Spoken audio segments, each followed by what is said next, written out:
बुद्ध के अपने शिष्यों के लिए आखिरी शब्द थे, अपा दीपो भवा, अपने प्रकाश स्वयं बनो।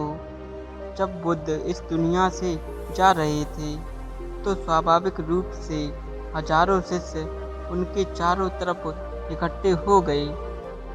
वे रोने चिल्लाने लगे। गुरु उन्हें छोड़कर जा रहा था। उनका दुखी होना तो स्वाभाविक था और गुरु भी उनके साथ 42 सालों तक रहा था और वो सभी उस आदमी से बहुत प्रेम करते थे।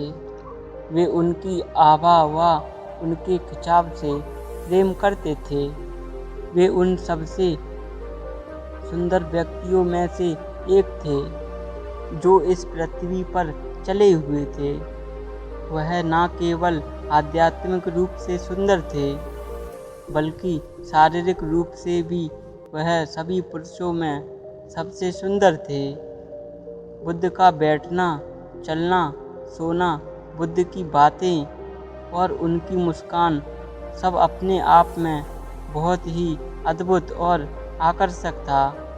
बुद्ध को देखना ऐसा था मानो कि किसी ताजे कमल के फूल को देखना। पूर्ण रूप से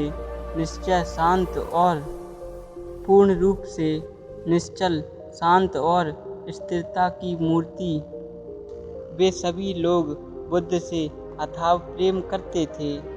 उन लोगों ने उस एक इंसान के लिए सब कुछ त्याग दिया था, सब कुछ जोखिम में डाल दिया था और अब वही इंसान उन्हें छोड़कर जा रहा था और वो सब रोने लगे। उनके रोने को, उनके आंसुओं को, उनके दुख को कोई नहीं समझ सकता था। लेकिन बुद्ध ने कहा, चुप हो जाओ, ये रोना धोना बंद करो। और तुम लोग रो क्यों रहे हो? इससे क्या फर्क पड़ता है कि मैं इस दुनिया में रहूं या ना रहूं? मैं तुम्हारा प्रकाश नहीं था। तुम्हें अपना प्रकाश स्वयं बनना होगा। और मैं कह देता हूँ कि जिस घटना को तुम श्राप समझकर रो रहे हो वही तुम सबके लिए एक वरदान सिद्ध होगा, क्योंकि जब मैं चला जाऊंगा तब तुम अपने आप को खोजने का प्रयास करोगे। जब तक मैं यहाँ था तुम्हारी खुद से ज़्यादा मुझ पर दिलचस्पी थी। हालांकि मैं लगातार तुमसे कहता रहा कि खुद के भीतर जाओ, खुद को जानो, लेकिन तुम मुझ पर ही ध्यान केंद्रित करने लगे।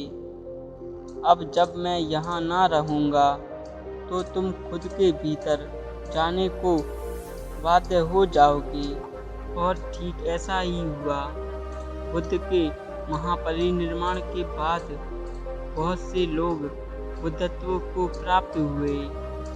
जब उनसे पूछा गया कि बुद्ध की मृत्यु के बाद इतने सारे लोग बुद्धत्व को क्यों प्राप्त हो गए, तो उन्होंने कहा कि बुद्ध ने ऐसा क्यों कहा कि जिस मृत्यु को तुम अभिशाप समझ रहे हो वो तुम्हारे लिए वरदान सिद्ध होगा।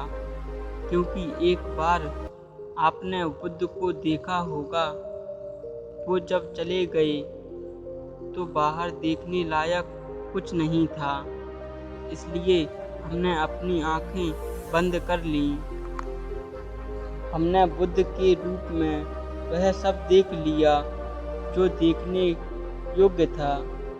हमने इस संसार के सबसे सुंदर व्यक्ति को देखा है और अब क्या देखने लायक बचा था? अब ना तो कुछ सुनने लायक था और ना ही कुछ देखने लायक। और हमने आंखें बंद कर लीं और भीतर की ओर मुड़ गए। क्योंकि अब बुद्ध बाहर नहीं थे तो हमने उनकी आवाज़ अपने भीतर ही सुनी। जब तक बुद्ध हमारी आंखों के सामने थे तब तक हम अपनी भीतर की यात्रा को कल पर टालते रहते थे, क्योंकि हम उनके व्यक्तित्व, उनके करिश्मों में ही लिप्त रहते थे। लेकिन जब वे चले गए तो हमें मजबूरी में अपने भीतर उतरना पड़ गया। शायद बुद्ध का इस दुनिया से जाना ही उनका आखिरी और सबसे बड़ा उपदेश था।